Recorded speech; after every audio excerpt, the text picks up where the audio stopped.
Hi everyone, welcome to my channel Infinity Tech. So in this video we are going to discuss how to remove the tabs from a specific group in our Google Chrome. In the previous video we can discuss how to add the tabs in one single group, and now we are discuss how to remove the tabs from that single group. For this simply we need to go to the Chrome browser. Here you can see this is my group and all these tabs are in this single group. So, but I want to remove this YouTube from that group. Simply, I need to click on the right click and here remove from the group. Simply click on this and here you can see there is no YouTube channel in that specific group. So I remove that YouTube from that specific group.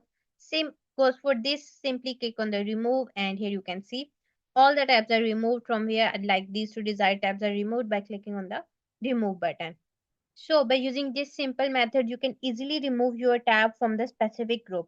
To get more informative videos like this, just follow my channel Infinity Tech. Bye. Take